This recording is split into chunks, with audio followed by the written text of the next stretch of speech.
পুরা গ্রামের মানুষের কাছে মাপ চাইতে নেবেন নি আপনি একজন।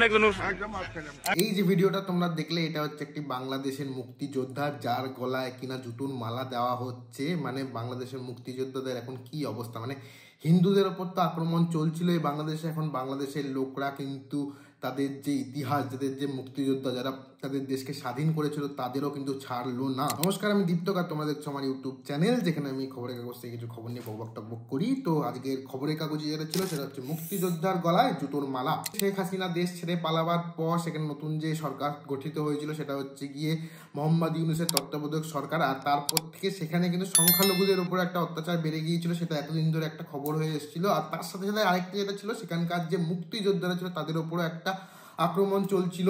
মানে সেখানকার যে ইতিহাসটাকে মুছে ফেলার চেষ্টা করা হচ্ছে। বঙ্গবন্ধুর স্মৃতি তো অলরেডি মুছে ফেলা হচ্ছেই, তাদের নোট থেকেও মুছে ফেলা হচ্ছে। আর তার মূর্তি নিয়ে যে কি করা হয়েছে সেটা কিন্তু গোটা বিশ্ব দেখেছে। আর সেরকমই আজকের যে খবরটায় বলা হয়েছে, একজন মুক্তিযোদ্ধা তার গলায় জুতোর মালা পরিয়ে ঘোরানো হলো। তো ঘটনাটা ঘটেছে হচ্ছে গিয়ে রবিবার দুপুরবেলা কুমিল্লার 14 গ্রামের বাতিসা একটা এলাকা আছে, সেই এলাকাতে। সেখানে একজনের নাম হচ্ছে গিয়ে তোমার আব্দুল হাই ওরফে কানু, তার 78 বছর বয়স। তিনি হচ্ছে গিয়ে মুক্তিযোদ্ধা, মানে 71 সালের যে বাংলাদেশের স্বাধীনতার যে যুদ্ধটা হয়েছিল সেখানে বাংলাদেশের হয়ে যারা লড়েছিলেন তারা হচ্ছে মুক্তিযোদ্ধা। আর তিনি ছিলেন সেই সময়ের একজন অন্যতম মুক্তিযোদ্ধা। এখানে বলা হয়েছে তিনি 8 বছর কোনো রাজনৈতিক কারণে বাড়িতে ছিলেন না, বা এখানে মানে তার যে এলাকা সেখানে ছিলেন না। তিনি 8 বছর পর সেখানে ফেরেন। আর সেখানে ফেরার সাথে সাথে তার উপর জামাত শিবিরের কিছু লোক, অ্যাকচুয়ালি এই যে ঘটনাটা ঘটিয়েছে সেটা হচ্ছে জামাত শিবিরের লোকরা ঘটিয়েছে। জামাত শিবিরের কিছু লোক এসে তাদের উপর চড়াও হয়। মানে এই যে আব্দুল হাই ওরফে কানু, তার এবং তার পরিবারের উপর চড়াও হয়, এবং এই আব্দুল হাইকে ধরে নিয়ে গিয়ে একটি স্কুলের মাঠে নিয়ে চলে যায় এবং সেখানে জুতোর মালা পরিয়ে তাকে পুরো জায়গাটা ঘোরানো হয় এবং তার উপর চলে শারীরিক অত্যাচারও। সেই অত্যাচারের ভিডিও তোমরা সাইডে দেখতে পাচ্ছ। এবার তোমরা পুরো ভিডিওটা একবার একটু দেখে নাও।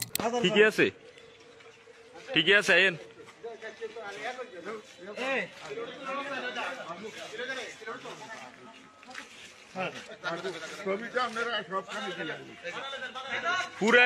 পুরা গ্রামের মানুষের কাছে মাপ চাইতে নেবেন নি আপনি একজন। এখন আপনি এই এলাকা থেকে চলে যাবেন না? কোন দিন আমরা চলে যাবো? কোন দিন?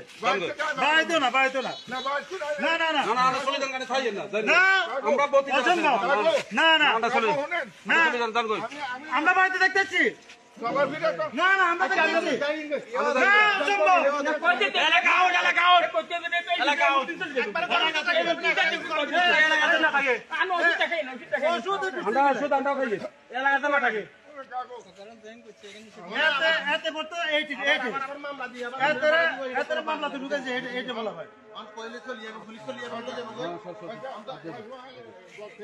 না না না না। আপনি এই যে গত 10 বছর যেখানে ছিলেন, 8 বছর ওখানে দেখতে চলে যান, আওয়ামী লীগের আমলে জানা ছিলেন না,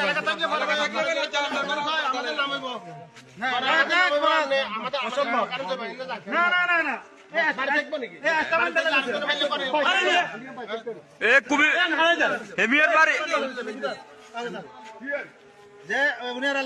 পুরো কুমিল্লার বাইরে এলাকা না, কুমিল্লার বাইরে, পুরো কুমিল্লার বাইরে।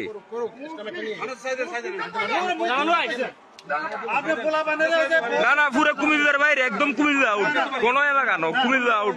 তো এই ভিডিওর মধ্যে তোমরা শুনতে পাচ্ছ যে যথারীতি তার উপর তো একটা মানসিক শারীরিক অত্যাচার চলছেই, তার সঙ্গে সঙ্গে তাকে থ্রেটও দেওয়া হচ্ছে, তার ফ্যামিলিকে বলা হচ্ছে এখান থেকে চলে যাওয়ার জন্য।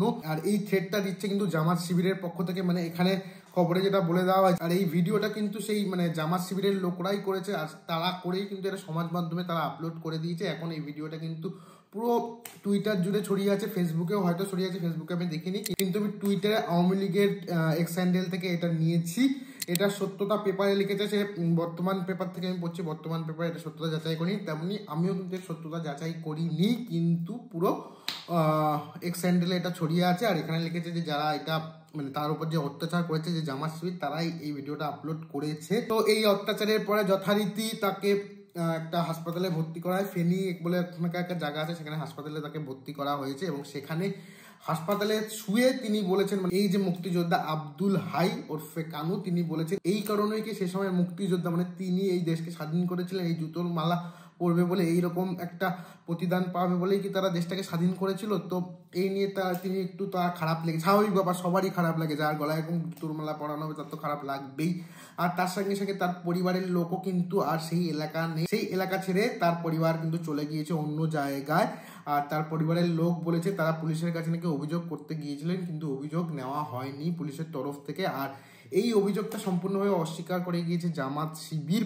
আর এর প্রচন্ড বাজেভাবে নিন্দা করেছে কিন্তু ইউনূস সরকার। কিন্তু এখানে পেপারে দিয়েছে যে এই ঘটনাটা ঘটেছিল অ্যাকচুয়ালি রোববার দিন, কিন্তু সোমবার দিন সন্ধ্যা পর্যন্ত কিন্তু কাউকে গ্রেপ্তার করা হয়নি। তো বাংলাদেশের পরিস্থিতি এখন কিরকম সেটা বোঝা যাচ্ছে, মানে সংখ্যালঘুরা তো সেখানে সেফ নেই, ইভেন সেখানকার যে ইতিহাস, মানে মুক্তিযোদ্ধারাও সেখানে সেফ নেই। মানে মুক্তিযোদ্ধাদের যথারীতি গলায় জুতোর মালা পরিয়ে ঘোরানো হচ্ছে। আমাদের এখানে যারা বিপ্লবী তাদের কোথায় তুলে রাখা হয়, আর এখানে মুক্তিযোদ্ধাদের সঙ্গে এরকম অবস্থা করা হচ্ছে। এই জিনিসগুলো একদমই ঠিক হচ্ছে না বাংলাদেশে। তো যথারীতি বাংলাদেশের তত্ত্বাবধায়ক সরকারের পক্ষ থেকে এটার নিন্দা করা হয়েছে। এখন দেখার যে যারা এটা করেছে তারা গ্রেপ্তার হয় কি না সেটা তারাই জানাবে। তো মুক্তিযোদ্ধার গলায় মালা দেওয়ার এই ন্যাক্কারজনক একটা ঘটনা নিয়ে ভিডিও ছিল এই অবধি। দেখা হচ্ছে পরের কোনো একটা ভিডিওতে। আর আমার এই ভিডিওটা যদি ভালো লাগে তাহলে প্লিজ আমার ভিডিওটাকে লাইক করে দিও। ভিডিওটার মধ্যে ভালো মন্দ যা লাগছে তোমরা কমেন্ট করে জানাতে পারো। আর আমার ভিডিওটা যদি ভালো লাগে তাহলে শেয়ারও করতে পারো। আর আমার চ্যানেল নতুন হলে প্লিজ আমার চ্যানেলকে সাবস্ক্রাইব করে দিও। দেখা হচ্ছে যেটা বললাম পরের ভিডিওতে। আর কালকে বড়দিন, আজকে যথারীতি বড়দিনে সন্ধ্যা, মানে ক্রিসমাস ইভ। সবাই খুব ভালো করে কাটাও। দেখা হচ্ছে আবার পরে একটা ভিডিওতে। ততক্ষণ সবাই ভালো থাকো, সুস্থ থাকো, টাটা।